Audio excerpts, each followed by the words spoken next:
Gente, numa questão, como é que você reconhece se uma ideia, ela é lamarquista ou se ela é darwinista? Ora, gente, se falar, por exemplo, em uso e desuso, se falar, por exemplo, em herança dos caracteres adquiridos, claro, então, que se trata de lamarquismo. Se falar, por exemplo, naquele binômio variabilidade, seleção natural, claro, então, que está falando no darwinismo.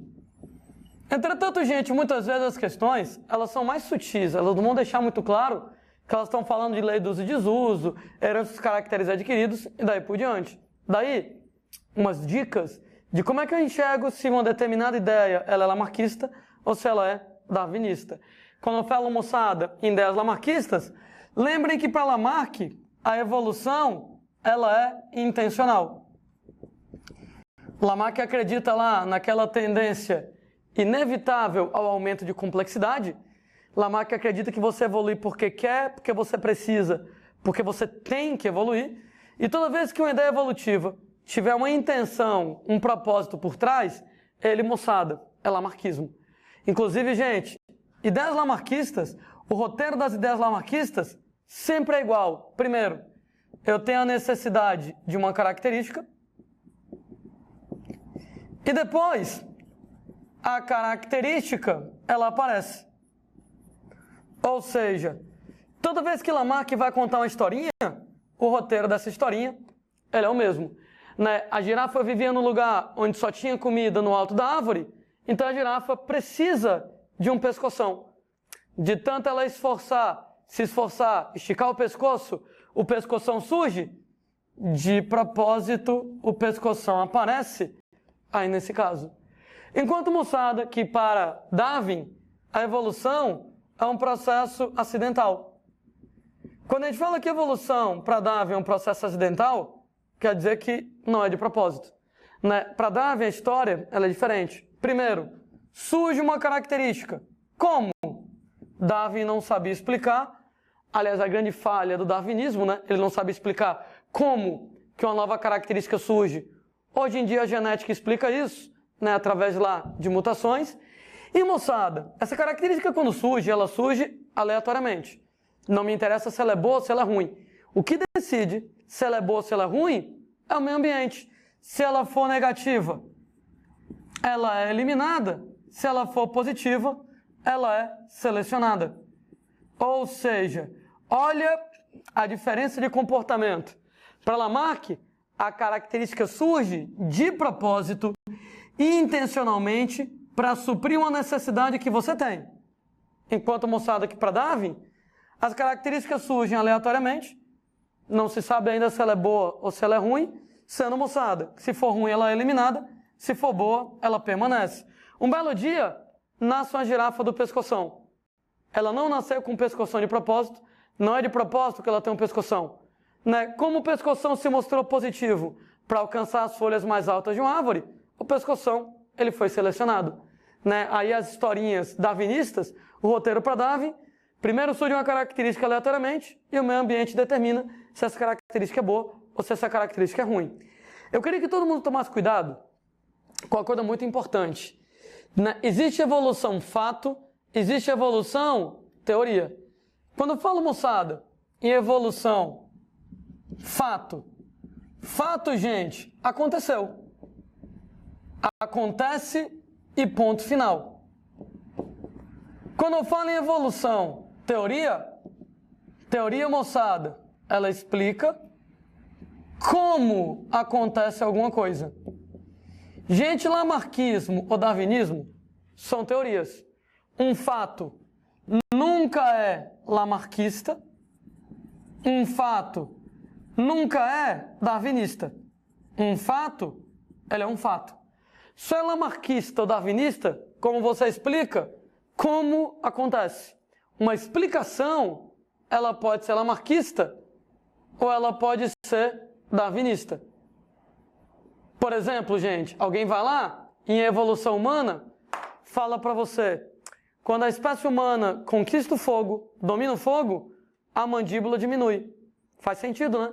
Quando a gente vai lá e domina o fogo, a gente começa a comer carne assada, carne crua, ela é muito dura, ela é difícil de mastigar, então você precisa de uma mandíbula muito grande para conseguir quebrar a carne crua, mas quando eu começo a moçada lá a comer carne macia, carne assada, né?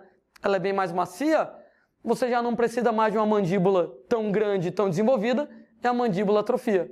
Quando eu falo para vocês, com o domínio do fogo, a mandíbula da espécie humana atrofia, isso é lamarquismo ou isso é darwinismo? Nenhum dos dois. Isso é um fato. Isso é o que aconteceu. Um fato nunca é lamarquista, nunca é darwinista. Pode notar, moçada, nos fósseis humanos, que você pega os fósseis do tempo, onde a gente não conhecia o fogo, ou pelo menos não dominava o fogo, que a gente comia carne crua, mandíbula zona grandona. Pega fósseis humanos do tempo que a gente já dominava o fogo, já comia carne assada mais macia, a mandíbula menor. Ou seja, fato é fato. Aconteceu? Aconteceu. Um fato nunca é lamarquista, nunca é darwinista. Agora, quando você explica como acontece, aí sim, explicações podem ser lamarquistas ou darwinistas. Se alguém disser para mim que de tanto eu comer carne macia, a mandíbula atrofiou, aí isso é lamarquismo, né? Seria, nesse caso, moçada lá, uso e desuso. Entretanto, se alguém argumentar, a gente comia carne crua, passou a comer carne assada, a mandíbula grande já não era necessário. Um belo dia, a mandíbula atrofiou. Fez falta? Não fez, né? Se a mandíbula tivesse atrofiado, no tempo que eu comia carne crua, eu estava fodido, né? Se a mandíbula tivesse atrofiado, no tempo que eu comia carne crua, eu não ia conseguir mastigar carne crua, ia morrer de fome e teria sido extinto. Entretanto, por sorte, a mandíbula só atrofiou depois que a gente foi lá e aprendeu a dominar o fogo.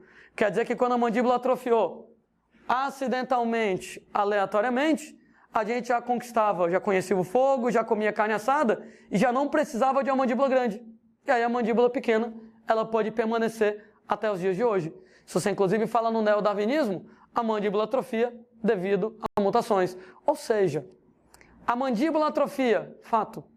A mandíbula atrofia, ponto final. Um fato aconteceu e ponto final, nem é lamarquista nem é darwinista. Só é lamarquista ou darwinista quando você explica como que a mandíbula atrofia. Então, se você quiser me dizer que de tanto comer carne macia atrofiou, uso e desuso, é lamarquismo? Se você, entretanto, vier argumentar comigo que foi aleatoriamente, acidentalmente, que a mandíbula atrofiou e, por sorte, ela atrofiou depois que eu tinha dominado o fogo. Se fosse antes, eu tinha morrido de fome. Como é depois, eu já comia carne macia, já não precisava de uma mandíbula grande. É o mesmo raciocínio dos órgãos vestigiais. Se alguém disser, o dente do siso desapareceu em algumas pessoas, lamarquismo ou darwinismo? Nenhum dos dois. Fato, aconteceu. Nem é lamarquismo, nem é darwinismo. Se, entretanto, você explica que o dente do siso desapareceu porque eu deixei de usar ele, uso e desuso é lamarquismo. Se você vai lá e explica que ele desaparece aleatoriamente, hoje em dia eu sei que isso acontece por mutações, e não me faz falta, porque eu já não preciso do dente do siso, beleza, isso é darwinismo. O apêndice atrofiou, lamarquismo ou darwinismo? Nenhum dos dois, fato. O apêndice atrofiou. Só é lamarquismo ou darwinismo como você explica como que o apêndice atrofia. De tanto eu não usar o apêndice, ele atrofiou. Uso e desuso é lamarque. Não. Aleatoriamente o apêndice atrofiou, a minha sorte é que eu não precisava mais dele. Se ele tivesse atrofiado quando eu precisava dele, eu tinha morrido. A minha sorte é que eu já não precisava mais dele quando ele atrofia, e com isso eu estou vivo até hoje, mesmo com o apêndice atrofiado. Daí, muito cuidado para não confundir evolução fato com evolução teoria. Lamarquismo ou darwinismo, apenas teorias, ou seja, explicações de como acontece. Um fato nunca é lamarquista, nunca é darwinista.